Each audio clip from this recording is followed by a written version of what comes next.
All right, let's get to Steelers quarterbacks because we've never talked about that before. But I figure there's two natural fault lines in the season aside from injury. One was always after the bye week, which is the natural break in the season this year. It's the halfway point.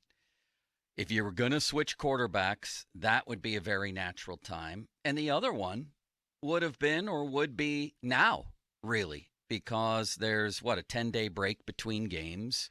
Plus, you have the Jets, which would be a favorable situation. At home. At home.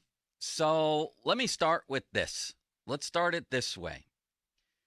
Mitchell Trubisky so far, he is 29th in the NFL in passer rating right now. He's 29th. He has 2 touchdowns and 1 interception.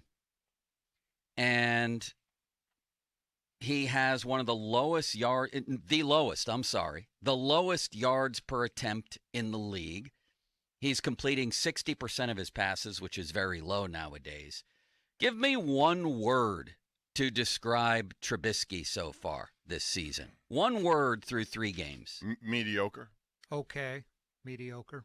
Careful would be my word. Yeah, that'd be the best one yet. Careful, mediocre, okay. So if you're Tomlin, why wouldn't you switch yet? What would be your reasoning for not switching yet? They don't think Pickett is ready, I guess. That's the only conclusion I can make, that they have come into this thinking that he needs to watch and learn for a year regardless. See, I wouldn't have gone that way. I would have said, okay, that's my preference. We'll see how this goes. Now, for me, what's your preference? I didn't catch that. That's not my preference, to let him sit all year. My preference would be I would start with Trubisky. I thought their approach would be, we're going to have an improved run game. We got the number 1 pick we had last year, Najee Harris. He's going to run better behind this line. Therefore, it'll make life easier for any quarterback. Mitch is a professional. We can count on his experience. Whatever the case, that's how they would operate. Well, as it turns out, they haven't run the ball well at all. And because of it, they're in a position where he has to make plays down the field, and that has not happened. So I would be willing to change that, and I wouldn't be afraid of Kenny Pickett at all. I think he's obviously we've discussed this many times. Did you happen he's to the future. But when is the future? That's the question. Emmanuel Acho, you know that name? Yes. Yeah. He did a passionate defense of Trubisky, like 3 minutes long, going over plays and saying this is not his fault. He captured all the good plays, and Trubisky's made some great throws. He's made a handful of great throws, just not done it consistently, though. But he highlighted all the good throws, and he made a big deal out of Deontay dropping that pass down the sideline. He said Trubisky couldn't have walked in and handed it to him any better than that, and said, you people that want Pickett, ease up. That was just his message, whether you agree. The highlights were pretty impressive, but they haven't been enough of them for me. But I also think this offense is just it hasn't been consistent in any way. He's missed some guys, yes, but I also think that they're not doing enough on the ground to help him out. So if you switch to Pickett, and eventually if this continues, it's going to happen. They will. And when that happens, you better change the way you're doing offense because it won't necessarily matter. He can make decisions quicker than Mitch Trubisky. I'm fairly consistently of the belief that he's better at quick decision-making, going through progressions.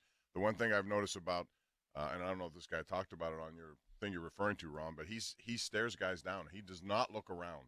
And there are guys he misses when he doesn't look around. My main complaint with how they're using Trubisky is just that, the carefulness of it. I could get a lot of guys to do it. Did you think it was a little better, though, in Cleveland? They let him throw, either let him or he decided to throw downfield a little bit, yeah. But they ignored the middle of the field again and again and again. If Freiermuth's not even he involved, didn't throw to him until like the fourth quarter. A meaningless drive. But back to that is the carefulness with Trubisky. If you're going to have a guy, I could get a lot of guys to be 29th in the league in passer rating and at 5.5 yards attempt, the most careful passing game in the NFL so far. If you're going to have Trubisky, then at least let him play. And, yeah, he started to. Certainly when he finally got the handcuffs off for good on the final drive because he can't put it on him anymore, no more training wheels, he cut loose with some really good throws. He did. I don't understand, and I hope that's the way of it moving forward. I don't understand why you would want Mitchell Trubisky if you're going to have him play the game in a straitjacket. It just Makes they no should have sense. brought back Ben. It makes no sense. And you can also argue that, Najee Harris, for being what he was and what they're expecting of him, you got to get more out of him. Regardless of the offensive line situation or whatever, he needs to be more of a factor in this run game. I like the way Warren ran better Yes. than him. Now, Yes. Warren put it on the ground again, but Well, I mean, they each have one fumble, Najee and Warren. I right? just think you got Didn't to Najee lose a fumble this year? Yeah, he did. I don't remember. He did. He did. So they each have one. I don't know. I want to see Warren more, but to the quarterbacks, percent chance you think Tomlin will make a move to Pickett? Now? Tomorrow. I think zero. I at think this zero point. right now. Zero. I We'll agree. find out with the press conference, which you can watch on Pittsburgh CW at noon. You being the host, of course. You'll find out, and but I doubt it based on everything that I can gather and how he's talked after the game. He was what was a quote, definitively no. Yeah, but he left it open a little bit before that. Yeah. He I don't know. I'm not in the mood to talk about that. He's had now. time to think about it, and sometimes that can change When the your question mind. was Absolutely. clarified, I thought he said definitively no just to that Trubisky's not coming out. I thought That's what I involved thought the it was. play calling too. Well, the right? play calling needs to get better. And the too. coordinator, yeah. It's neither one's changing this week. I'd be stunned if he changed this Well, week. down the road, I mean, he at one point took over defensive calls in games. It's not without question that he can say, well, at some point, Matt, I'm going to give it to Frischman, or I'm going to give it to Sullivan, or somebody else is going to call plays. This is your playbook, but we're. I mean, they did take a tiny step forward, I thought, in the way the offense looked. It looked different, Yeah. right? Against the Browns. I thought so. Roll out left, roll out right. Need more of Actually that. kept it on a couple plays. Herb Street Scored talking a touchdown about on it. different launch points for him, different areas of the field, and it just looked different, and then it got sabotaged by, you could say, a Deontay drop, if that's what you think it was. I thought his right arm got held on the play. Could have been a penalty. Yep. Another possible The touchdown. 35-yard pass that was called back Yeah, on Chooks being downfield. another possible touchdown on Deontay not getting back to the line. You might have had interference. They might have gone in and scored there. And then, the Chooks play, 35-yard run. I thought Trubisky was better in that game. I thought he was But a good little bit enough. better. But good enough. That's the question. Well, yeah. I think I agree. Yeah, I think thought he better. was. I thought he was, actually, Ron. I thought better, too. I But thought he was victimized by the things I just mentioned. he was. So, yeah, I actually thought he was good enough the other night. Then To win a then game. You do not want to make a change. I wanted to make a change, so of course I still do. But while that doesn't take away the fact that I thought he was good enough the other night. If you don't make it now, I don't want to make it going to Buffalo or No, Miami. the next week, like or Joe said, Philly. it would be the What's bye it week. matter at this Tampa point when Bay. they make it? Well, if they're 1-5 or 1-4, and your thoughts of getting to at some point they have to think of the future, and he has to get experience on the job. At some point, that'll happen. I mean, we talked about this last week, too. There's the whole dynamic hanging over the team of our captain and, in quotes, leader is a lame duck. They all know that. They all know it's only a matter of time before the guy who's been designated as the leader of their team gets ripped out of the lineup. Unless he turns it around and they turn it around Could. and they start playing better. Unless that and happens. it could start this week. The Jets were terrible yesterday, and Jets are almost always terrible. but also, and I know this is not your conversation now, Joe, but at some point you have to look at the defense and wonder what it is too, because they have, to me, as many questions sometimes over there without T.J. Watt. For sure. I think they're in good shape this week, even though Zach Wilson's coming back. But this week, see, I mean, if you don't make the move, then you're See, this is a perfect week to do it. Yeah. If you're going to do it. right. Home game against the Jets. Right. You want the supportive crowd. They would absolutely love Pickett no matter what he does. This would be the perfect time. Not the next week in Buffalo or the next week in Miami or whenever. Or Philly. I think next week after Philly. that is a home game against New Orleans after the bye. That would be the ideal spot. That's if probably the things next totally fall natural- apart. That's the, the next natural time. break, Yep. Unless Trubisky stinks. Then what? Then you do it when you got to do it. If you'd have to do it going to Buffalo or Miami, you do it. Boy, did you see Miami's defense yesterday? Yeah. I was staggered by how good they were and the pressure they put on Josh Allen. Yeah. And, I mean, is Trubisky going to be able to deal with that? Pickett going to be able to deal with that? I don't had know. no clue they were that good. I mean, They're the Bills still had 500 yards, but They made They big threw the plays ball when they 63 needed to. times, though. Yeah. I mean, you're going to get yardage. Every time that I way. saw Allen, he was running and getting hit. He's going to get killed. I keep saying that one day, and I hope that's not the case. But he runs the ball far too much and far too physically for a man his size. Yeah, I agree. They moved it up and down. They couldn't finish. Plus, he had a third string. But they center. had a touchdown drop, Yeah. but Gabriel Davis had it right in his hands.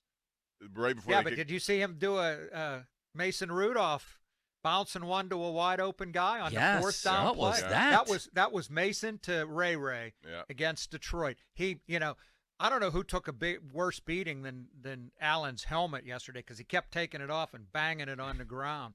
That was a horrible throw. Yeah, I don't know. That was old Josh Allen. And then they ran out of time. Wide open, Couldn't even get a He was field wide goal. open, Yeah, and I he know. bounced it to him. So what would you do with these Steelers quarterbacks? We have a natural break right now. Is it Trubisky's fault that his numbers are so horrendous? I mean, he's the worst quarterback in the league, really. If you want to, let's put it this way. You could easily make that case when you're 29th in passer rating, 32nd in yards per attempt. So you're being very careful with the ball, and then any other stat, that you want to pick out. Completion percentage, 60%. This day and age is not good. But you keep hearing receivers afterwards talking about, well, we can only do what we can do when the plays are called, Right. And I'm not saying that it's necessarily all his fault. And it may be some of the receivers' fault, too. But would you make that change? I thought Kenny Pickett was a guy who was supposed to be ready. I thought that was one of the big drawing cards with him. So do you think Tomlin thinks he simply isn't ready? Or do you think Tomlin made a decision a long time ago, I'm going to put him on ice no matter what? I have a hard time believing that. I mean, he wants to win games, too. I just think if he thinks he gives him his best chance, he's going to play him. Maybe that wasn't his original plan, but plans can change. How would he know that he wasn't giving him his best chance? That's the thing. Well, you don't know. All we've had is a guy who took a bunch of backup reps mostly in training camp, lit it up in the preseason, and now he's a practice player, basically. So I wonder how Tomlin – it seems to me that Tomlin went into this almost no matter what happened, Trubisky was handed the job and was going to get the job. That seems clear now. I think that's absolutely clear. And never deviated from OTAs all the way on. It never changed. So and by the way, he had a good preseason too, and so did Rudolph. They all did. Yeah. So they were going against Trubisky defenses. hardly played though. He didn't play. No, but I mean, when he was in there, he made plays, and Do you think they take the shackles off Trubisky and let him play? I hope so. God, do you think there's any chance that they do what Chris Hoke says and play Mason Rudolph? He keeps saying pounding that, I mean, and he's wired in down there. Yeah. Now, for what that means, I don't know. I don't think it's going to happen either. That would be an act of insanity, in my opinion, is to put Mason Rudolph in games. Haven't we suffered enough? I don't think it's going to happen. What do you think, Bob? No, I don't think. I think it's strictly going to be Pickett. But I think I would feel if they went to Mason Rudolph that they believe, like they did with Trubisky, that the experience should help him, but that doesn't necessarily result in playmaking. At least he throw it The thing about Pickett that I like is he seems to be able to look at something, make a decision quickly, and get it out fairly quickly. Now, in the NFL with these guys, clamping down too, if you're off a little bit, you can have, interception, whatever the case may be. Once he's in there, I don't care how bad it gets. It's Pickett's team, and he rolls with it. And I think they're waiting for that point, but they don't believe they're at that point yet. So they're 1-2 in a division that is so far average, just like the AFC West, which could be below average based on what I thought. Everything, it's only 3 games. Just like the whole AFC. Everything is. It's just pretty much. And they're all, tighter defensive games than I would have thought going into week 4.